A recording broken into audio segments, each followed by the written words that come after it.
Hello, I'm Dr. Stephen Myers, and I want to share with you um, my study of the Gemstones of Aaron's Breastplate.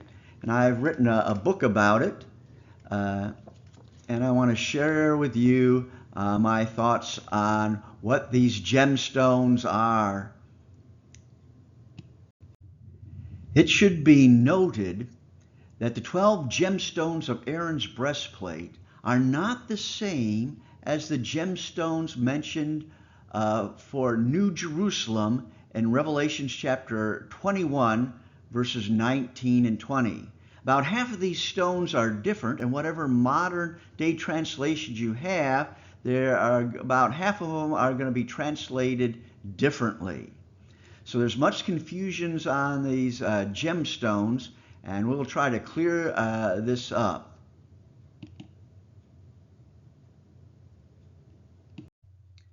We can look at different translations here and see the differences. For example, here on the second row shall be an emerald, sapphire, and a diamond. Yet the NIV says the second row shall be turquoise, lapis lazuli, and emerald. Then the NRSV says the second row turquoise, sapphire, and a moonstone. So all these different translations have the second row different stones. And we want to take a look at this in more detail. Um, the gemstones we prize today, like rubies, diamonds, sapphires, and emeralds, were not known in ancient times until the conquest of Alexander the Great. He opened the trade routes to India, where these gemstones are found.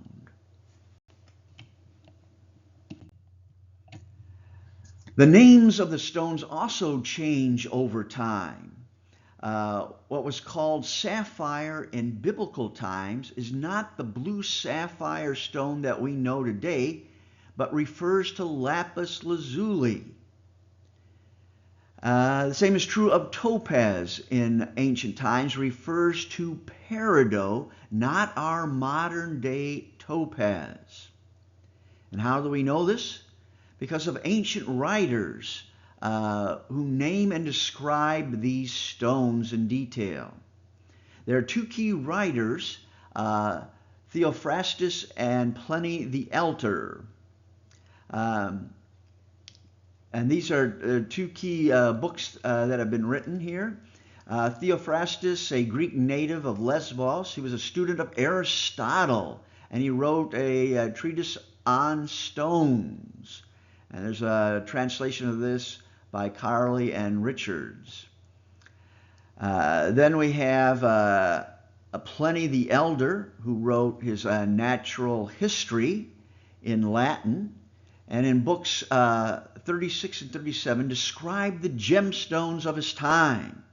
He was a naval commander and a friend of Vespasian, and he died in the volcanic eruption of Mount Vesuvius in 79 AD, trying to rescue a friend.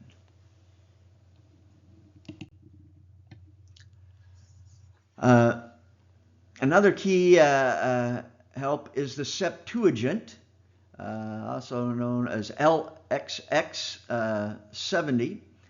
The Greek translation of the Hebrew Bible, this is around 250 BC, is one of the most important sources for understanding the gemstones of Aaron's breastplate. The LXX Septuagint means 70, and supposedly 70 or 72 different Jewish scholars translated the Bible into Greek. It was supposed to be six scholars from each of the 12 tribes. Amazingly, they all translated it exactly the same. The letter of Aristides says that Ptolemy II, Philadelphus, ordered a translation of the Hebrew Bible into Greek for the great Alexandrian library. Now, one of the stories, I'm not sure where this came from, tells that if a ship came in to Alexandria, they would search the ship and find any books, mainly probably scrolls, and if they found any scrolls, they would confiscate them, they would copy them, and then keep the original and give the copy back to the person or where it came from, so they could have the greatest library.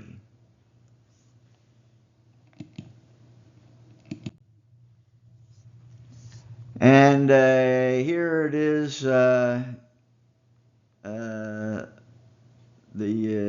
LXX, and then we have an English translation. And I can just read what it says here. And you shall interweave it in a 4-rowed stone holding web. A row of stones shall be sardius, topaz, emerald, the first row. The second row, carbuncle, lapis lazuli, and jasper. And the third row, ligurion, and agate, and amethyst. And the fourth row, crystallite, and beryl, and onyx, covered around by gold, bound up together in gold. And that's what the Septuagint, how it translates the Hebrew. And we'll have to look at the Hebrew and see what that says. Another writer is Josephus, that's very important. He is a Jewish historian of the 1st century A.D. He wrote Antiquity of the Jews, which tells about the high priest's garments and the breastplate. So Josephus was a priest, so he may have seen the high priest breastplate firsthand there in Jerusalem.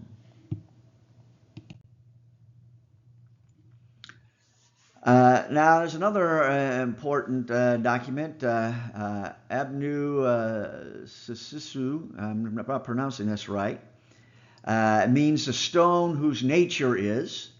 And the tablets, they are usually named after the first word that appears in the text.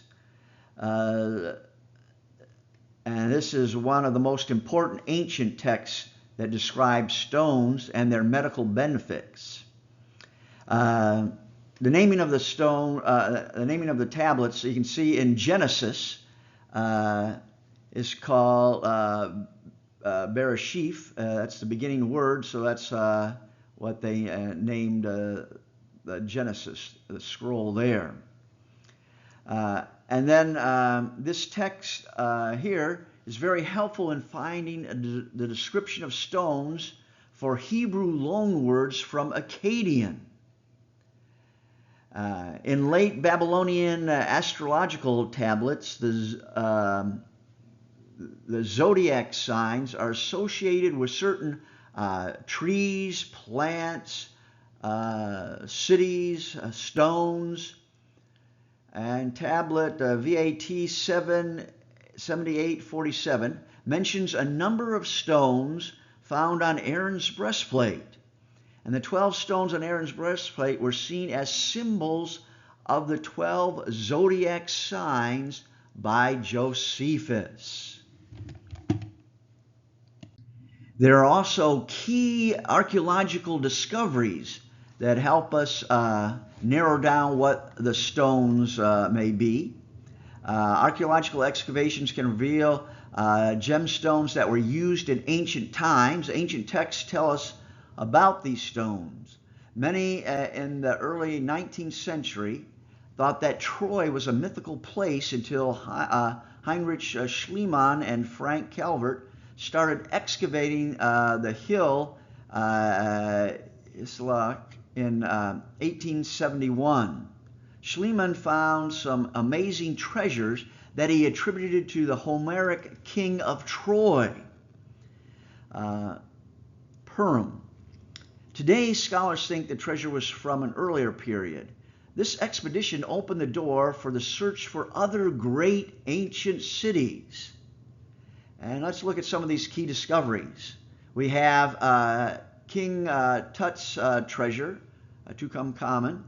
In 1922, British Egyptologist Howard Carter led a team to the Valley of the Kings, funded by George Herbert, and discovered the tomb of Tutankhamun. And there were 5,398 items found in the tomb, including a golden coffin and an amazing face mask and fine jewelry.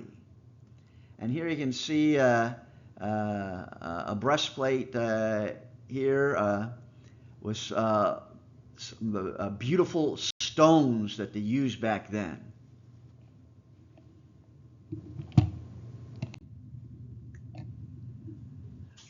Then Nimrod, another important ancient Assyrian city whose original name was Kalhu and is called Kala in the Bible. Nimrod was the second capital of the Assyrian Empire under Ashurnasirpal II. Excavations began in 1945 by Lard. And in 1846, he found the famous black obelisk of Shalmaneser III that depicts Jehu, king of Israel.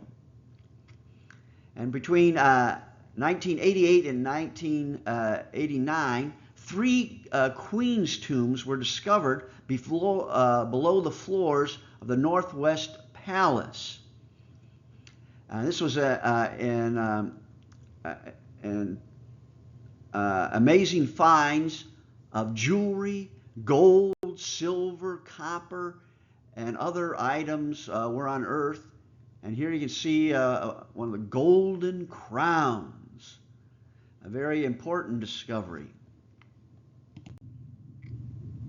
Then we have the excavations under Sir Leonard Woolley, which began in 1922 until 1934 under the direction of Leonard Woolley, in association with the British Museum and the University of Pennsylvania Museum. A royal cemetery was discovered. The treasures found in the tomb of Queen Puapi were amazing. Her jewelry was made out of beads of gold, silver, lapis lazuli, carnelian, and agate. And I highly recommend you see these treasures from the tomb. Since I live in Philadelphia, I recommend the Penn Museum.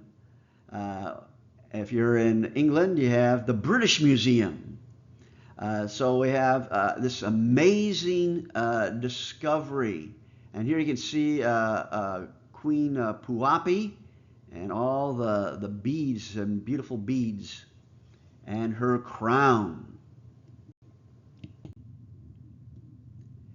In ancient times, people had a view different than our modern view of nature. They did not have a nice classification of rocks like we do today, and color was the most important key in identifying stones in ancient times. This can lead to confusion in modern times. For example, the word samargas in Greek could mean a number of different green-colored stones. Pliny the Elder names 12 different green stones that are labeled samargas. And this could be the emerald, green feldspar, olivine, or serpentine, or other green stones. Some, like green feldspar and olivine, have been misidentified as emeralds in the past. The name of the stone can also give us clues to its identification. Some stones are clearly named for their color, like the first stone of Aaron's breastplate, Odem, meaning red in Hebrew. Most scholars say that Odem refers to the red carnelian, and you can see some carnelians here. And they would, at times they would heat the stone to make it a deep red color. Carnelian was used a lot in ancient Egypt especially for seals, because the wax would not easily stick to it. And carnelian was highly prized by Plato in Phaedo, describing stones, heavenly stones found on earth, and carnelian was one of them.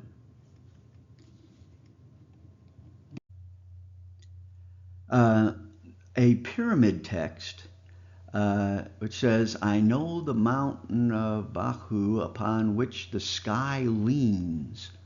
Of crystal it is, 300 rods in its length, 120 rods in its width. And on the east of this mountain is Sobek, lord of Baku.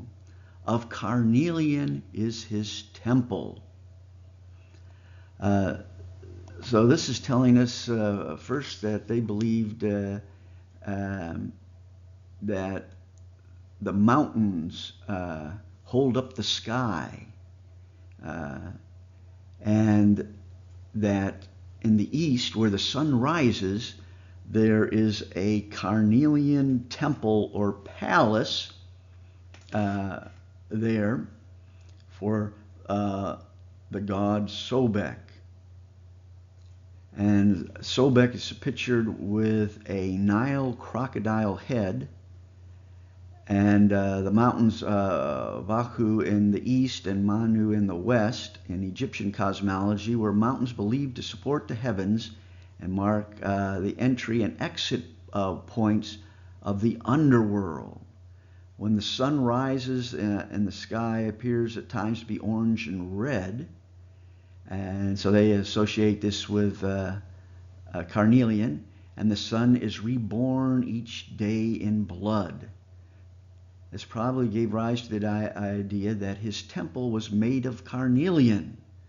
You can see the red and orange colors when the sun comes up in the morning. And carnelian is the first stone mentioned on Aaron's breastplate. Odom, meaning red. And it also appears in Revelation 21:20 as the sixth foundation stone of New Jerusalem.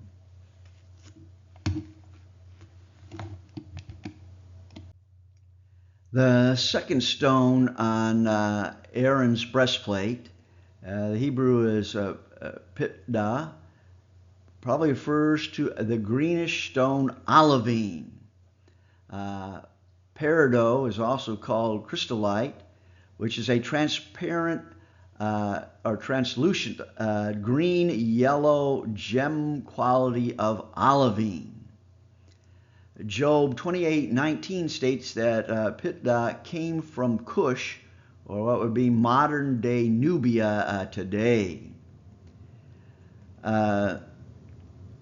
Job 28:19 states that topaz of Cush cannot be compared with it to wisdom. So wisdom is far more valuable than pitdah, which I believe is referring to peridot. It cannot be bought with pure gold, referring to wisdom. This tells us that this stone is rare and precious. It also gives us a clue to where the stone originates. Cush is called Nubia today, whose borders started at Elephantine in ancient times. Lucas states probably most of the beads and other objects found in Nubia, termed beryl or emerald, are really olivine. The Septuagint translates it as topazion, from which we get the word topaz. But ancient topaz is totally different than our modern topaz, which is a New World stone. And Ephraim argues that it's similar to the Greek topazion,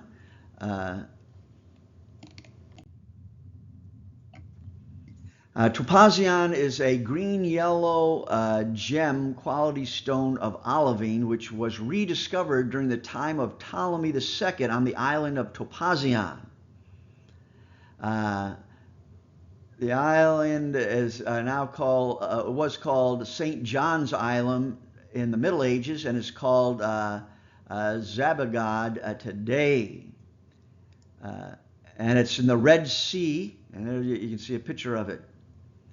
Pliny relates that some pirates, Troglodytes, came ashore on the Topazion Island, and because of hunger they started to dig for roots and found peridot. Juba states that the island is fog-bound to sailors, so they have to try to search for it, and that's why it's called Topazion, because in the Troglodyte language, Topazion means to seek. Juba goes on to say that the first stone from the island was given to Queen Bernice, the mother of Ptolemy II, as a gift. According to Ptolemy, peridot was the largest of gemstones. And in 1837 in Germany, John Henkel discovered modern topaz and misnamed it, thinking it was the ancient stone topaz mentioned by Pliny. And he got it confused with another island near Sri Lanka off the coast of India.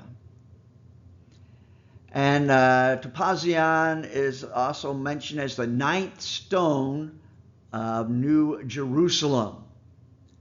So we have the second stone as peridot, a gem quality of olivine.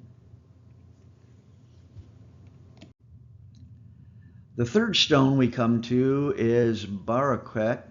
The Hebrew word means to shine or gleam. In Akkadian, the word is barakutu, and also appears in Egyptian during the Ramsey area, meaning to sparkle. During the Ptolemaic period, it referred to the green stone emerald or peridot. Many scholars have translated the stone emerald, which is a dark green beryl, but emeralds were not found and mined in Egypt until the time of the Ptolemies. Many stones have been misidentified as emeralds. According to Lucas, examined a number of supposed emeralds and concluded that in all cases the stones were either green feldspar or olivine.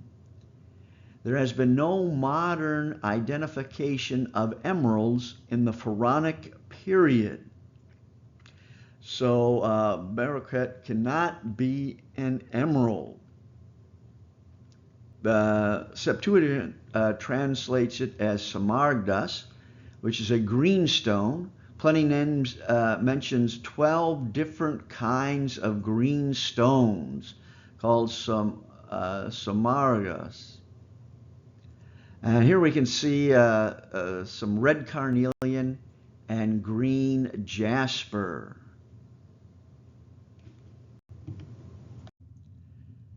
So I think the third stone is best taken as green jasper. And then the fourth stone, nopek, is most likely turquoise from the Egyptian word, which I can't pronounce there. In Israel's journey across the Sinai, they stopped at Dothan, which seems to be a garbled form of the Egyptian word for mountain of turquoise. This may refer to the Wadi Maghara or Sirbert el Kadem, which was mined by Egypt for its turquoise in ancient times until the 20th dynasty. This also confirms that the route of the Exodus was across the Sinai and not the Arabian desert in Saudi Arabia. The modern word turquoise comes from the French word meaning Turkish stone. Turquoise probably got its name because it came from the eastern trade routes from Turkey. And here we have a beautiful breastplate, a pictorial, which has some beautiful turquoise, the darker lapis, and then the sun there in the middle is red carnelian with a lapis beetle pushing the sun.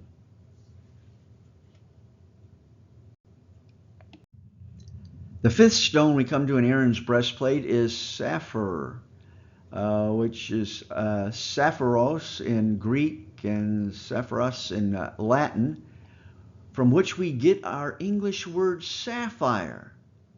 But it does not refer to the modern sapphire stone, but in ancient times it referred to lapis lazuli, a deep blue color.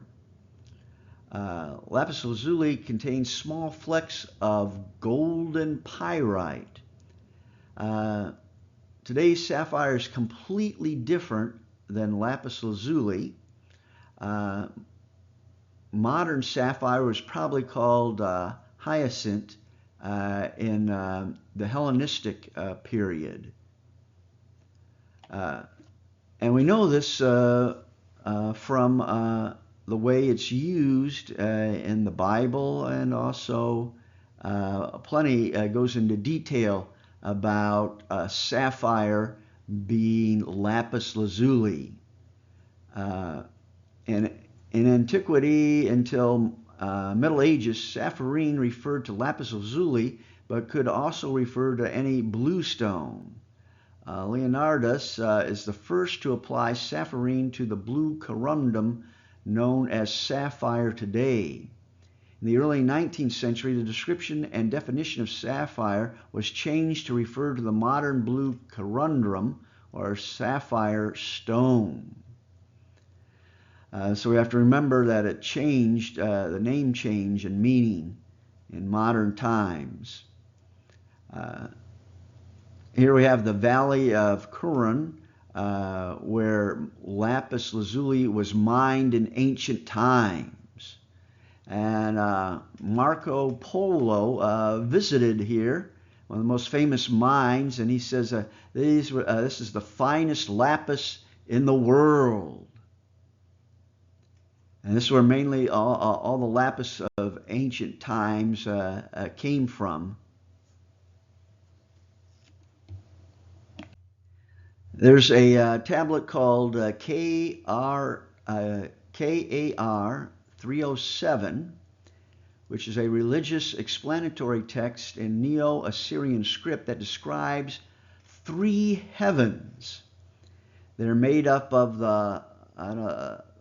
these stones I can't pronounce, three different stones. With the last one, Jashpu, we get our modern jasper. The lowest heaven is made of jasper. They saw the heavens and made out of different stones. And the lowest heaven, jasper, is likely the translucent blue jasper called Azursu by Pliny the Elder. I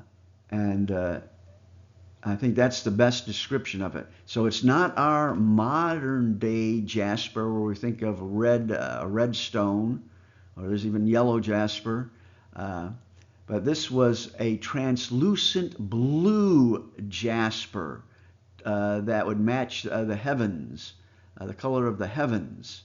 And that was the lowest one, and the stars and constellations were etched on the surface of the jasper.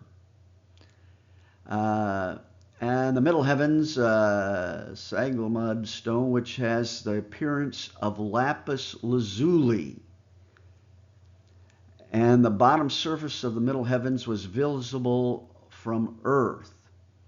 So you have the translucent lower heavens of blue jasper. And then you have the middle heavens made of lapis lazuli. And then the upper heavens is made of the Ludantu stone, which is red with black and white patches. The red may refer to the red at sunrise or sunset. This stone was a multicolored agate. And you can see Horwitz has written a book on this in great, going into detail, the Mesopotamian Cosmic Geography. So in the ancient times, in the ancient world, they saw three heavens made of different kinds of stones.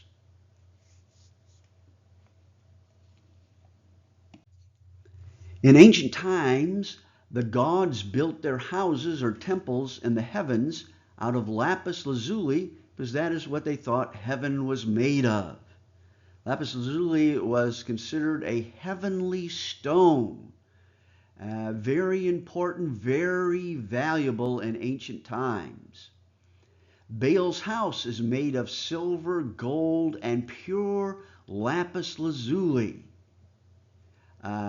with a caravan bringing supplies.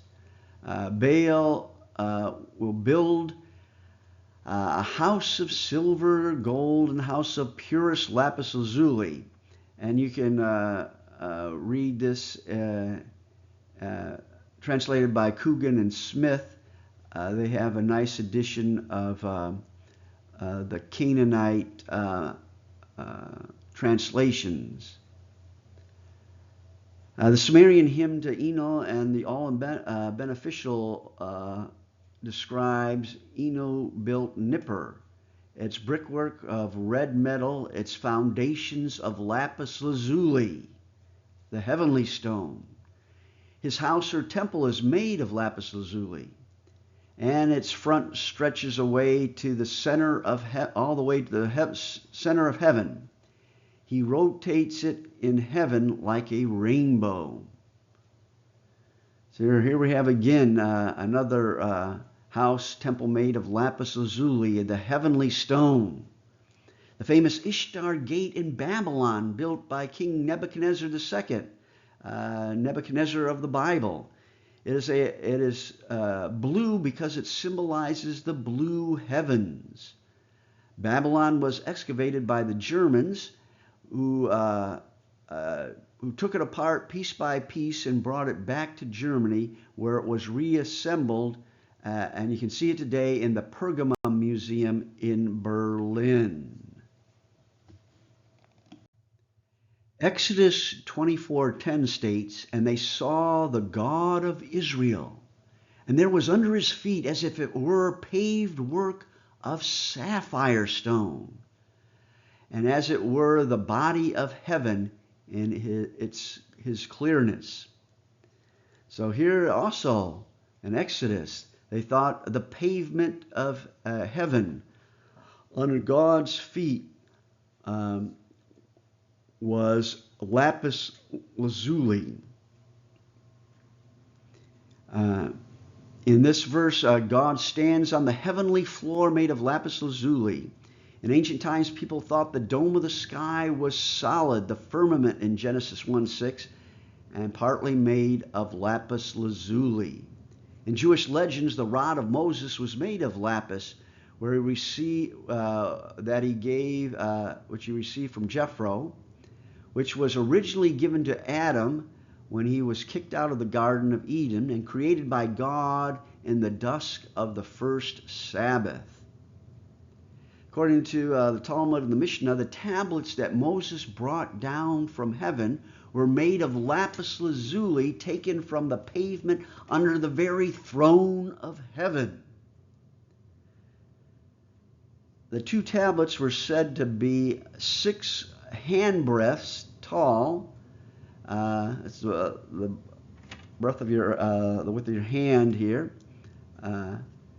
and 6 wide and 3 handbreadths thick.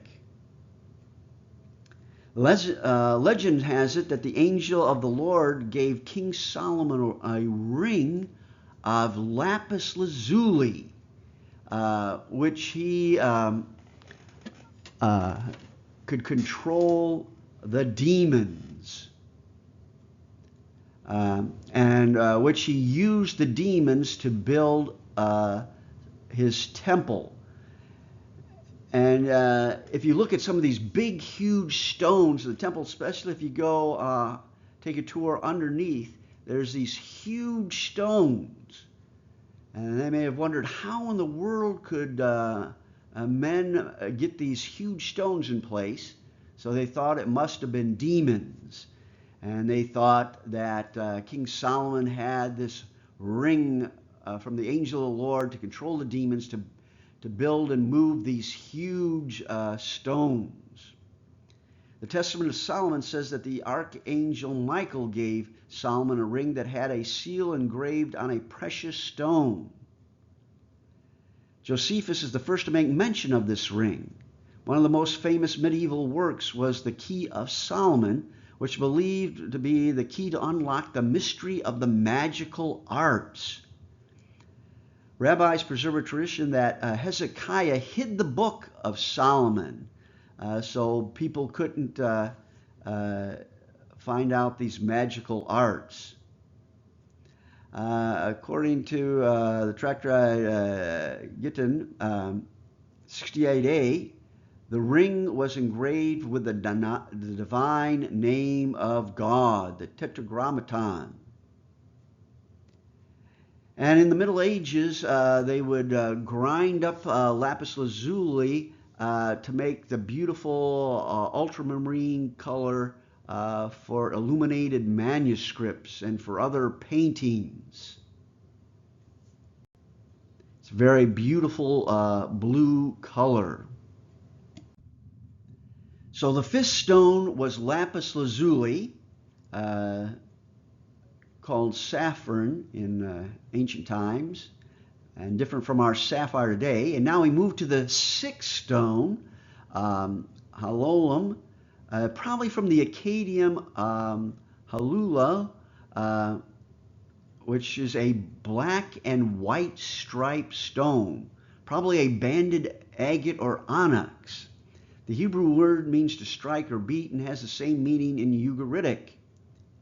Earlier researchers thought that this stone was a white to clear stone that looks like a piece of the moon and was compared to a pearl. New research has shown that the halulu stone was a black stone with white stripes. In Isaiah 40 verse 7, the root is used for hammering metal on an anvil. The white with black striped agate looks like it was hammered to make these different thin stripe. And in the series Abnu the meaning of the stones whose nature is like a lapidary handbook for the name of stones, and it describes and gives its medical use. The hulalu stone is described as a banded black and white stone. There is a pearl of Sennacherib with an inscription describing the stone as curved black with white bands. And the stone of the upper heavens is described like a halulu stone with black and white, and the musaru stone, which is red. For its use in Akkadian, see CAD. The halulu stone was one of the most popular stones, along with lapis lazuli and carnelian. In ancient times, the word onyx described anything that was striped. So it could refer to black and white stripes, or it could refer to red and white stripes, or other colors, just meaning striped. But later on, by the time of Roman times, the red and white stripes were called sardonyx. But back there in ancient times, onyx could refer to a number of different colored stones. But here we think this one as referring to the black and white striped agate. The discovery of 3 queen's tombs at Nimrud has yielded many precious stones, especially white and black striped stones. And there's a key book on this that you can see all the different kinds of stones that they have found. Some of these stones look like eyes, which make me think that they were probably to ward off the evil eye. These stone necklaces were probably worn for protection from the evil eye. These onyx stones may not be prized today, but in ancient times they were very popular. With the sardonyx stones, that would be red and white striped stones, being the most prized stone during the Roman period. The black, white, and red striped stones were made up the highest heavens, according to the Assyrian text. And here you can see some of the Etruscan jewelry with black and white stripes. So the 6th stone was the black and white striped stone, but now we come to the 7th stone, a leshem, from the Egyptian word there. It refers to green feldspar, also known as Amazonite. It's widely used semi-precious stone in Egypt, and there seems to be a linguistic shift from the Egyptian nun to the Hebrew lamed, when in the initial position, and this may be why the Septuagint was confused on what this might be. Leshem is only found in Exodus 28:19 and Exodus 39:12. In Ezekiel, it seems that the scribe skipped over the 3rd row of the breastplate, because the Septuagint has all 12 stones of Aaron's breastplate mentioned in Ezekiel 28:13. Now, the Egyptian word was used for green papyrus scepter or column, and here we can see a amulet here on the right, and used in the Book of the Dead spells. It depicts, it's supposed to be a depiction of the green papyrus columns that symbolized eternal youth. Waj means green in Egyptian. Harris concluded that it was undoubtedly green feldspar. Very, sometimes you get some very beautiful Amazonite. And this is the 7th stone. Amazonite, or green feldspar, was found in Egypt's eastern desert and the region of Gebel Megath. Amazonite was used for amulets, inlays, and beads in King Tut's tomb. The Egyptian adjective true was often added to it to show that it was often imitated by green glaze. That the composition, and the Septuagint translates leshem as ligurion and the Vulgate as ligurius. It seems that the translators of the Septuagint did not understand the Egyptian shift of the nun to lamed, so they looked for a stone starting with a lamed, and according to Pliny the elder, ligurion was thought to be Lennox urine, which we call amber today. The King James mainly transliterates this word into English. And here on the right, we see some beautiful beads.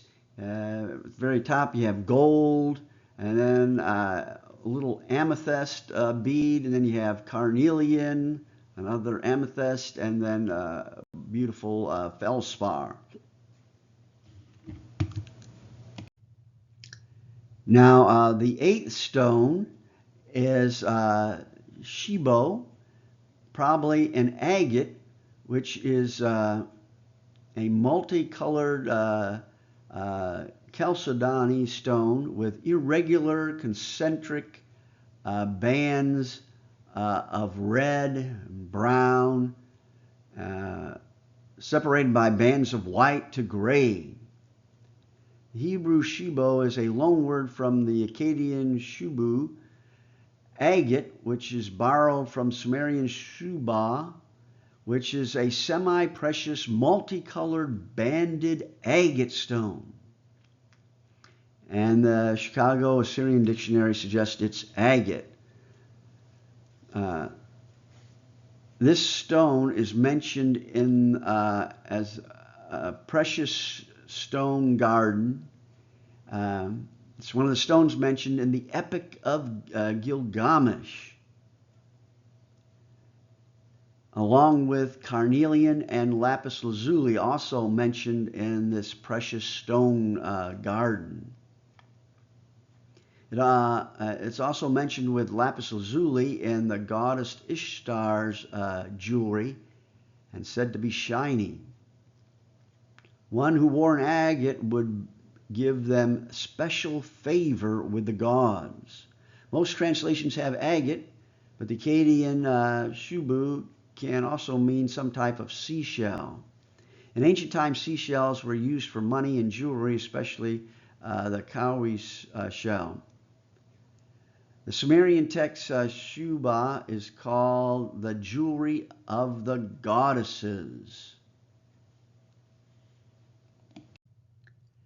The Septuagint translates this as agates, and the Vulgate as well, and the King James translates it as agate. So most are in agreement that it's an agate. Theophrastus says this stone is found in the river Aegites in Sicily, and that is how the stone got its name. Pliny the Elder says that in older times agate was valuable, but now it is cheap. Red yellow agate was called lion agate and worn by Roman gladiators as a source of strength and courage. Agate is connected with the zodiac sign Leo. A Roman wrestler who wore agate was thought to be invincible. The Targum translates it as anthracite, or which means burning. When you hold this agate up to the sunlight, fire agate, it looks like fire inside.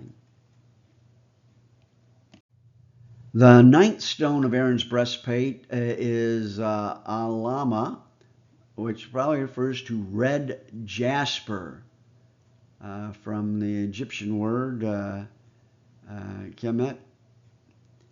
And the use of the Egyptian N for L in Hebrew is found in many instances. In some cases, the Egyptian N is vocalized as L in Hebrew.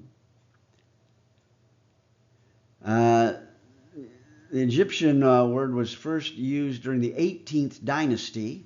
The Berlin Amulet Board, which contains a number of jasper amulets described as made of this Egyptian word, supports the identification as red jasper. In the tomb of Hui, who was a viceroy of Kush during the reign of Tutankhamun, a painting shows Nubians bringing baskets of gold and himmat.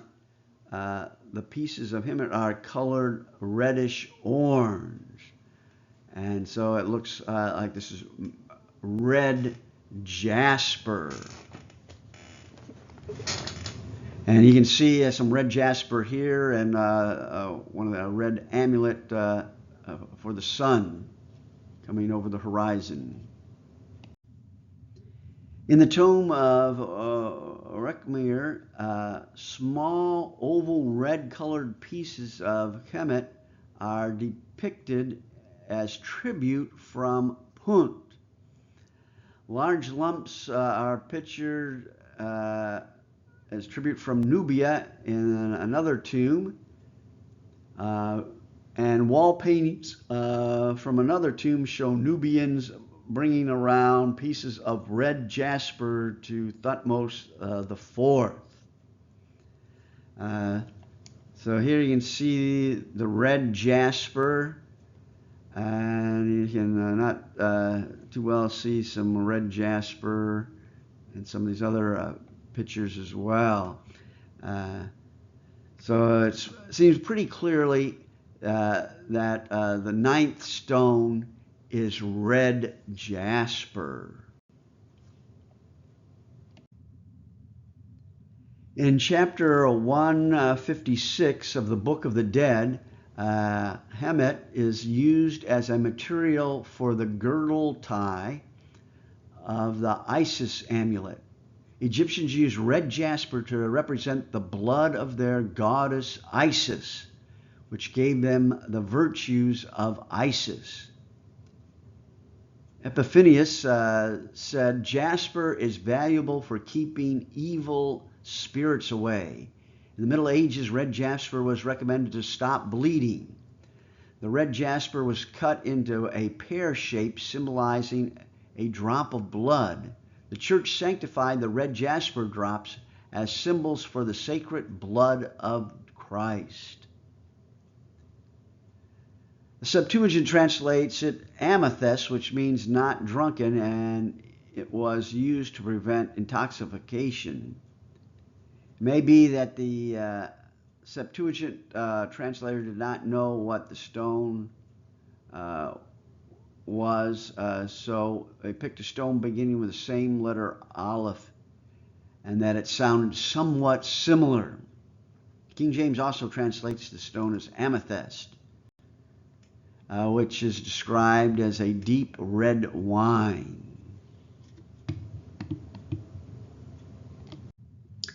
The 10th stone is Tarshish, which is probably a type of yellow quartz like the golden citrine or yellow carnelian stone.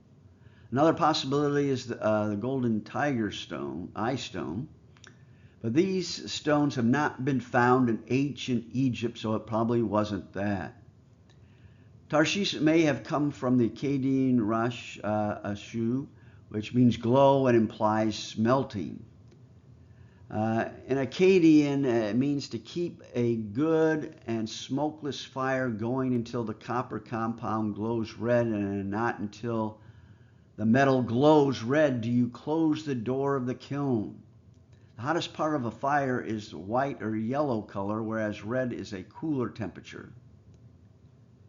Noonan states, outside of Hebrew, this word does not occur in any of the Semitic languages. Furthermore, Tarshish does not look Semitic. Thus, a foreign origin is likely.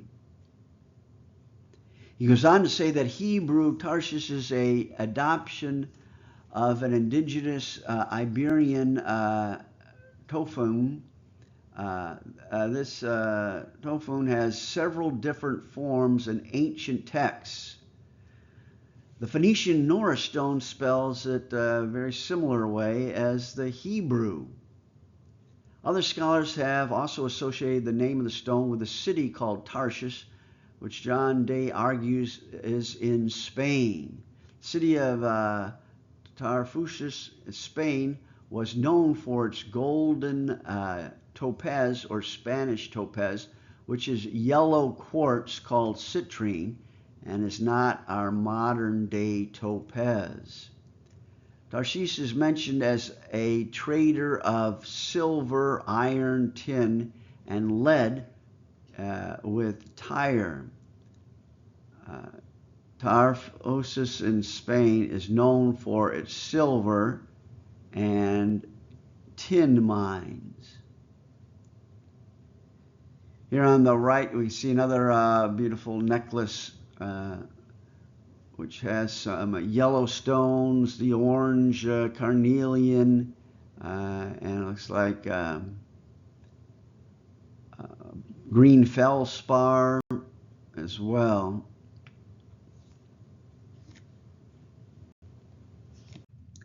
According to Herodotus, Tartessus is beyond the Pillars of Hercules, which some think would be the Strait of Gibraltar. Paracelsus writes, they say that Tartarus is a river in the land of the Iberians, running down into the sea by 2 mouths, and that between these 2 mouths lies a city of the same name. The river, which is the largest in Iberia, and tidal, those of a latter day called Batis, and there are some who think that Tartarus is the ancient city of Carpia, a city of the Iberians, and that's in the description of Greece. Batis was also known, now called the Guadalquivir River, which could be navigated from Huvar to Seville, and then it goes on to Cordoba in Roman times. So you could navigate way up to Cordoba during Roman times. In 1923, our archaeologists discovered a Phoenician necropolis at La Joya, and in 1958 unearthed the treasure of El Cabraros in Camas, which dates to the 8th century BC. The gold comes from mines just 12 miles away, and Tartaros is identified with modern-day Huvla, Spain. And here's a replica of the part of the treasure there that they found.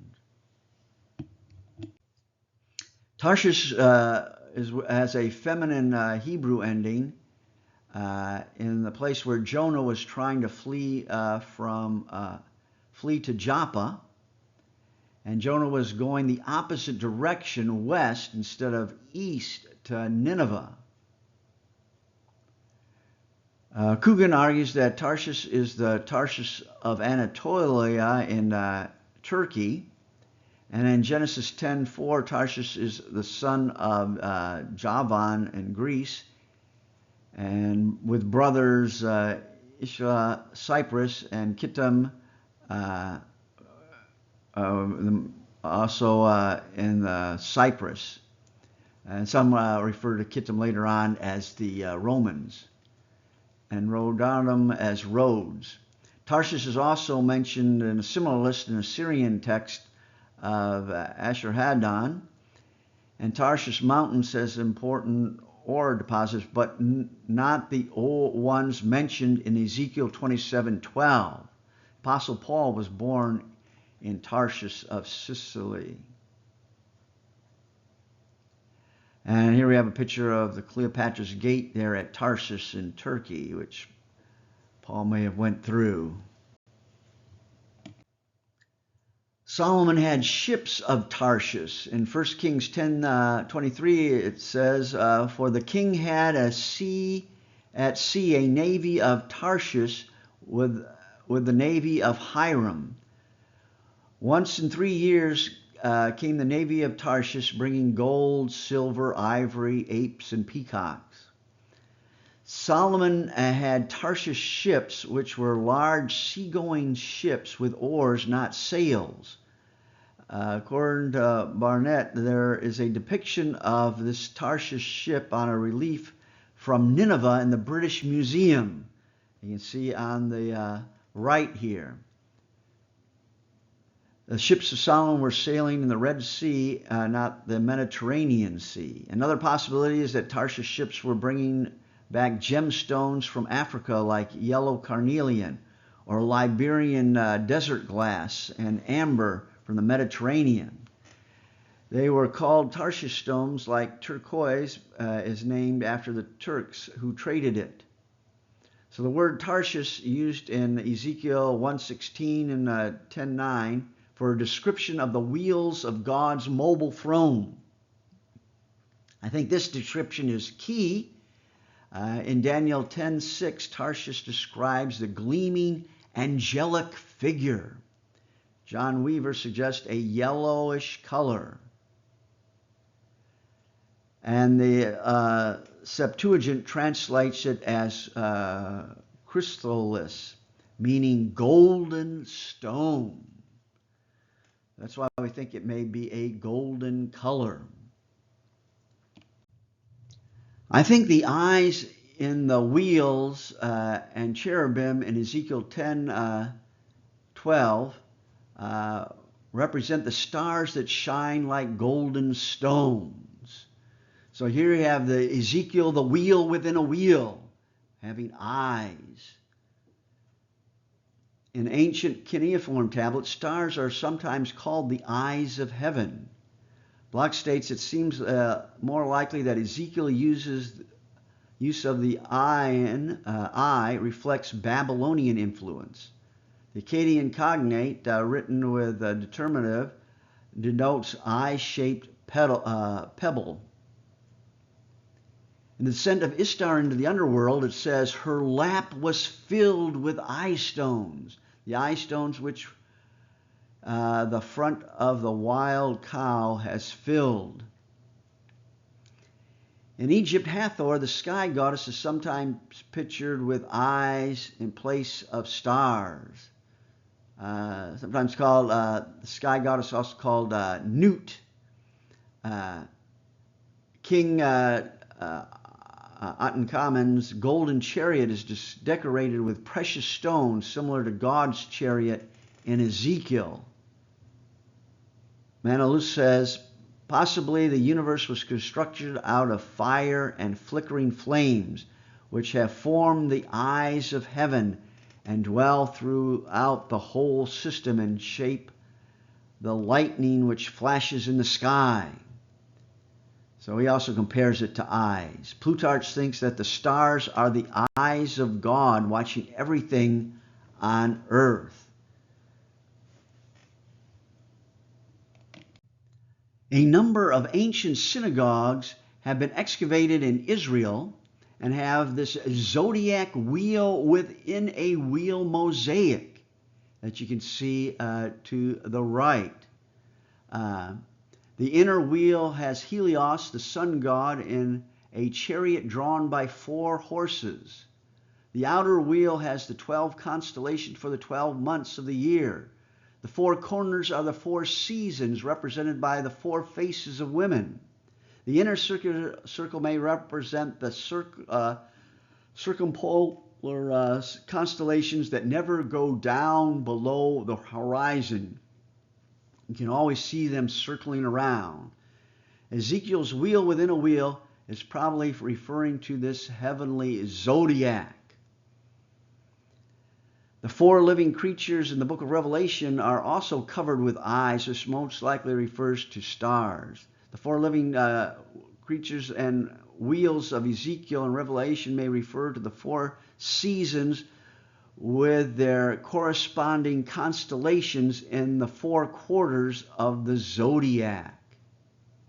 It seems that in Ezekiel's visions, the stars are pictured as Tarshish stones. The gold-like flecks of lapis were thought to be the stars in the heavens. Citrine or yellow carnelian may be the best stone to fit this description of twinkling stars. In ancient Egypt, they would heat amethyst to produce citron, yellow stone.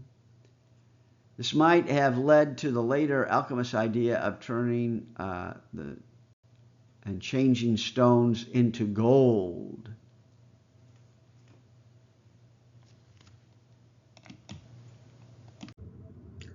Song of Solomon, chapter 5 and verse 10 through 16, has a very vivid description of her lover and in terms of precious stones, plants, and animals. In verse 14, his arms are like rods or cylinders of gold set in with Tarshish stones.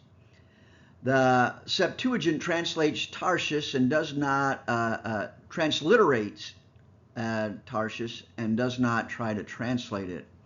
It seems that the arms of gold are of gold and the fingernails are gemstones. That's what Kyle and Delitzsch suggests. The Septuagint Exodus translates Tarshish as chrysalis, which is golden stones. The best fit gemstone would be the chrysalis, which is probably yellow carnelian. Most of the citron I've seen has some white quartz mixed in with the matrix, which might represent the outer edges of the fingernail or the lunella. In modern times, chrysalis refers to peridot, but in ancient times it was probably yellow carnelian. So this gets very confusing. You have modern as different from the ancient here again.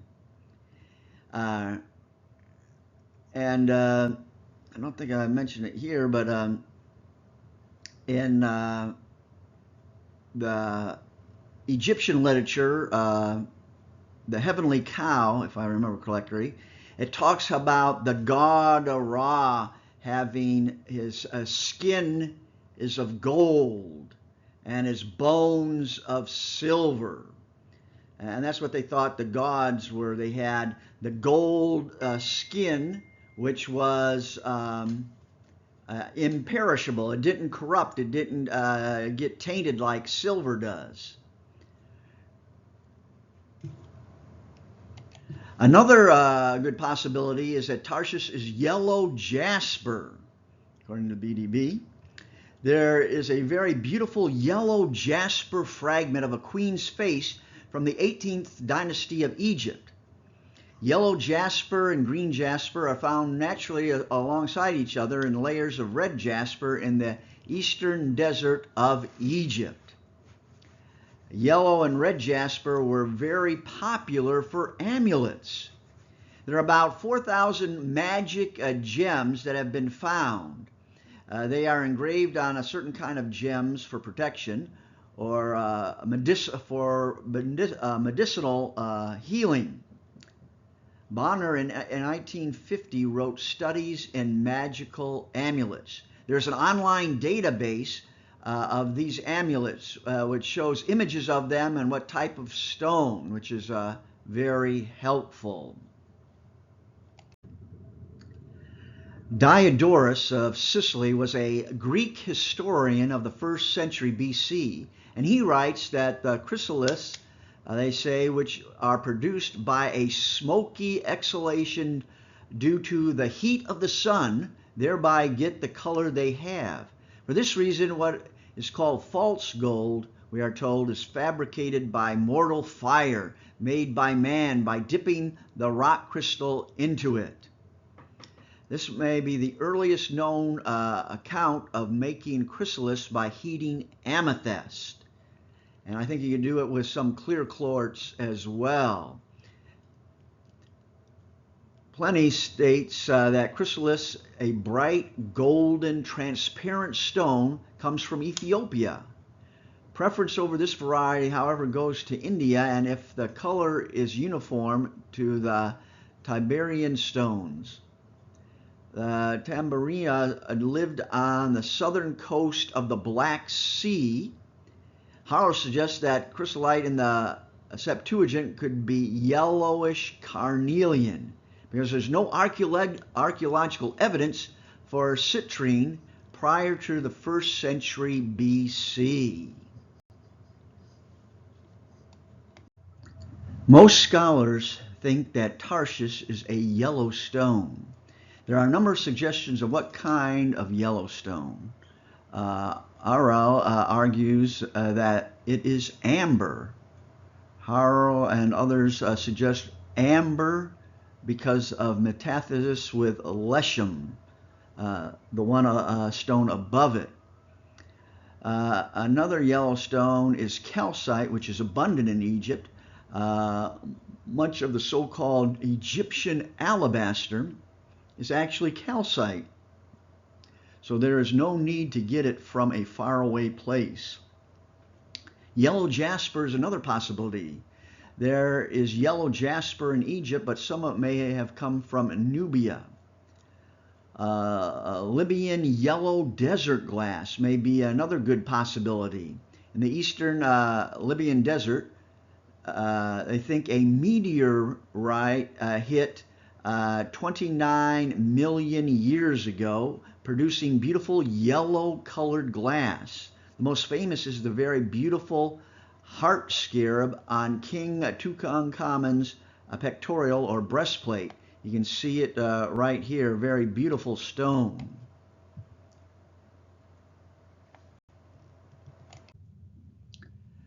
Here we have sort of a chart here listing the different yellow stones that Tarshish could be. We have the calcite, citrine. Citrine is not known from ancient times. You have yellow carnelian, yellow jasper, tiger's eye. There's no evidence of use in Old Testament times. Amber, yes, and Liberian desert glass. Ariel argues that Tarshish is amber. Harl suggests that the chrysolite in the Septuagint is yellowish carnelian, but Tarshish may be amber by metathesis. Cyrus Gordon thought it might be yellow jasper, but most all suggested some type of yellow stone. So we have all these different opinions on what it may be, but amber, the Septuagint, they already knew amber was Ligurian, so it doesn't make sense that chrysalis would be amber.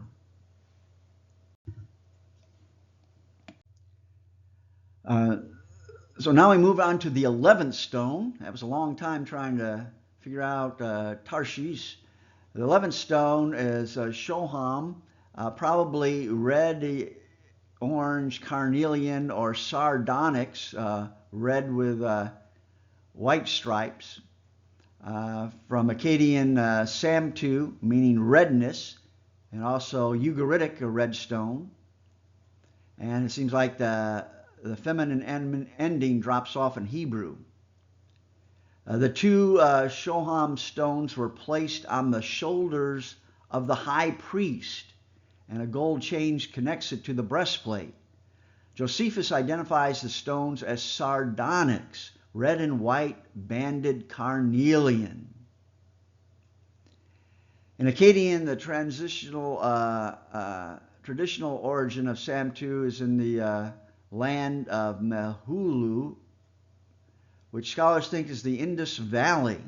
There's a beautiful carnelian necklace found in the royal tombs of Ur that most likely came from the Indus Valley, now in the British Museum. You can see here on the right. Samti seems to be a general term for red stones, like the Greek samargas for green stones. There's these different types of carnelian red stones. There's dark reddish, fruit-colored, yellow-green, and even lighter dark red stones. The last two endings are place names indicating that where the stone was from. They are mainly referring to the carnelian stone, which can be yellow to all the way to a brown color. So here you can see starting off with yellow and ending up with like a dark red color. The first stone of Aaron's breastplate was a dark red carnelian stone, or sard, possibly the Sumerian blood carnelian. The sard was probably heated to turn it a darker color.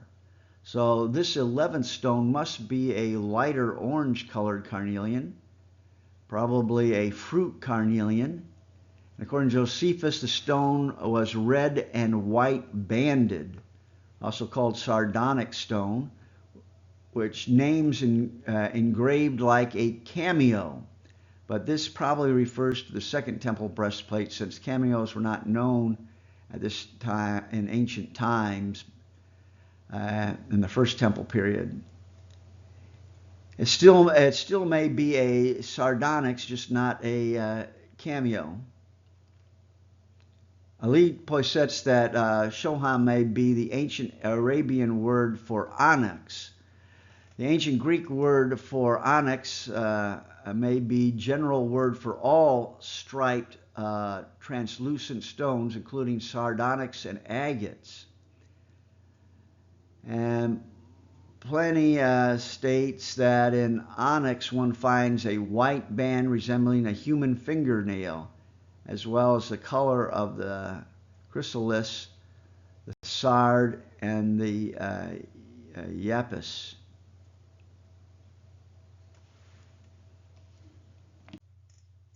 The first river mentioned in the Garden of Eden is Pishon, which flows through the land of Havilah, where the shoham stone is found. Havilah is most likely northern Arabia, where onyx, sardonyx, and agates are found. Even today, they mine gold there. For a great video on this of the Garden of Eden and following this river, we'll put that link below.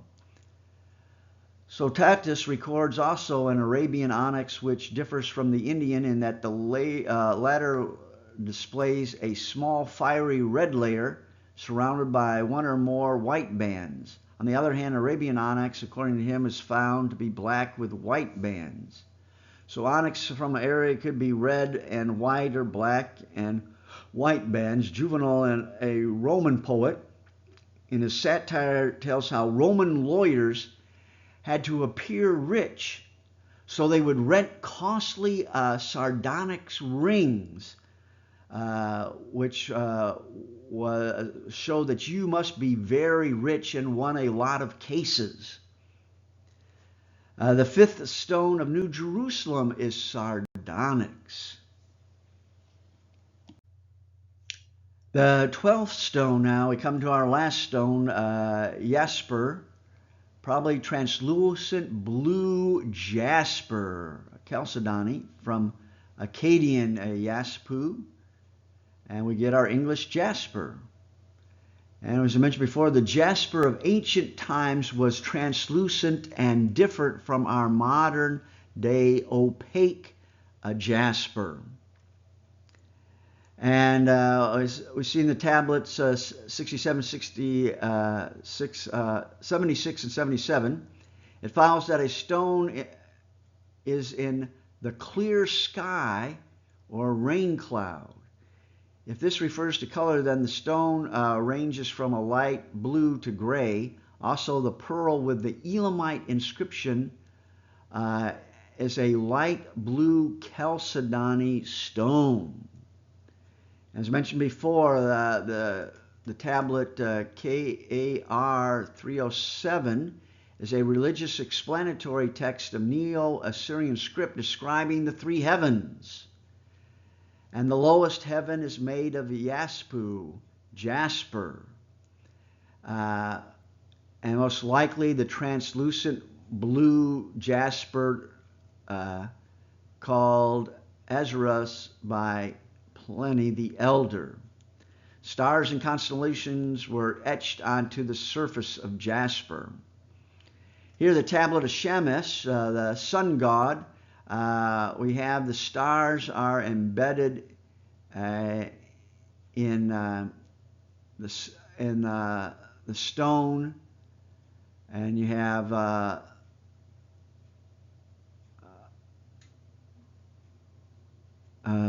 the Shamash sitting on his thrones on a heavenly ocean, and you can see the stars are embedded there below it. Here's some stars here.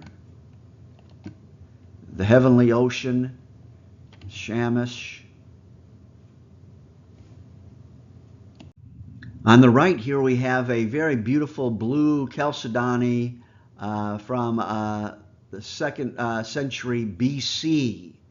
To give you a good idea of what it looks like. According to Pliny, the ancient jasper referred to the translucent chalcedony.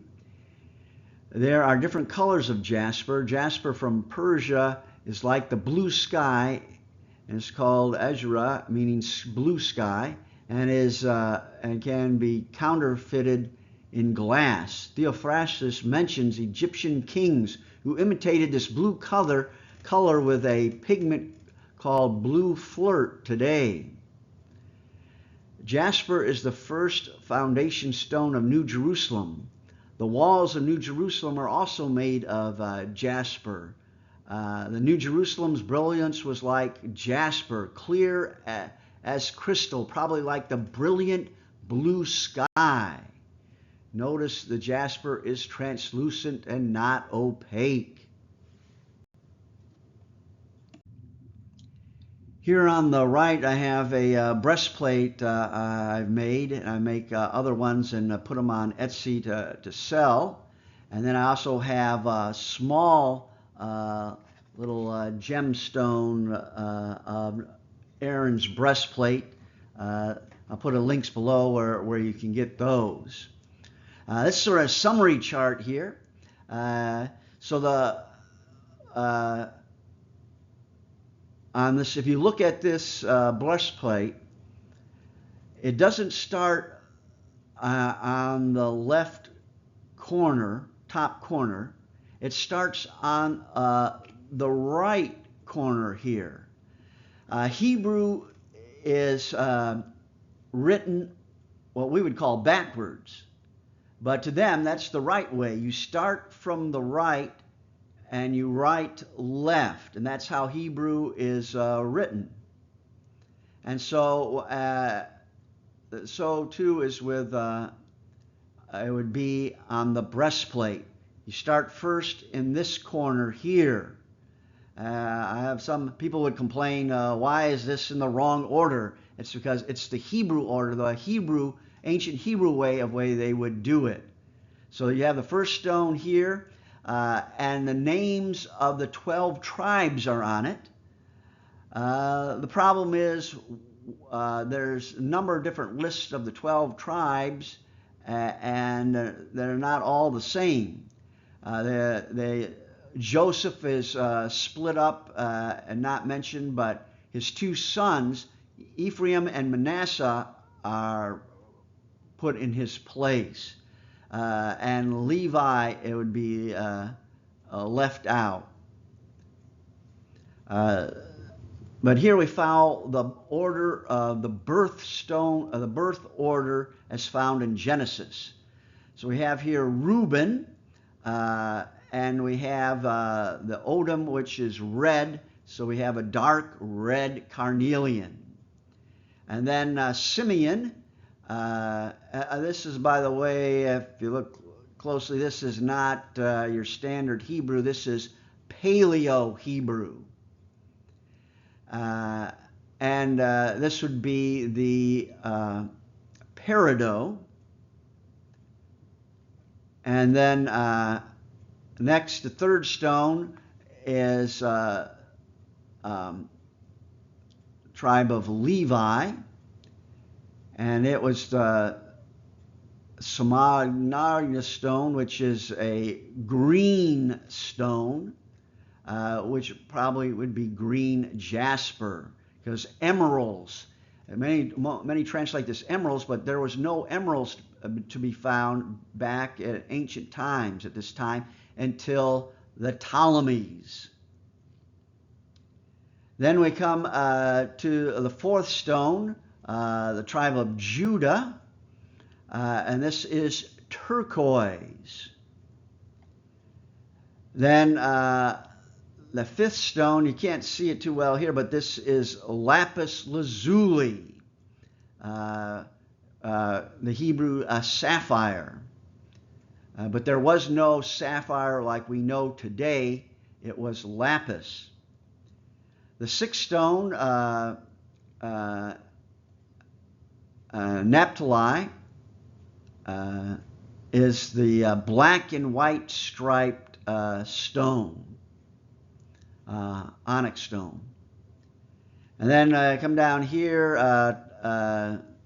to the seventh stone of Gad, which would be Amazonite or green feldspar. And then we come to Asher. It would be a agate, different multicolors stone. Here we have like red, orange, but it could be other different colors. Then Issachar, the red jasper stone for Issachar.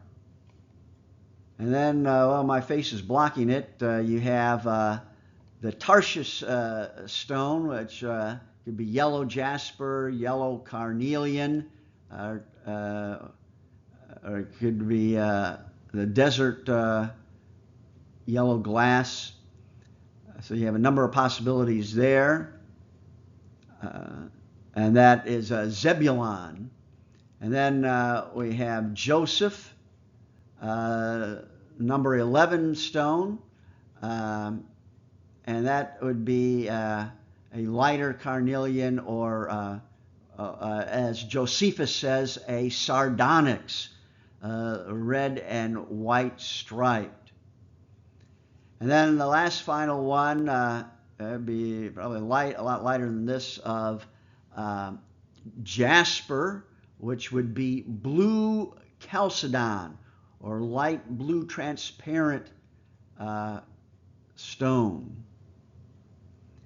And then the chart tells the different loan words possibilities for it there.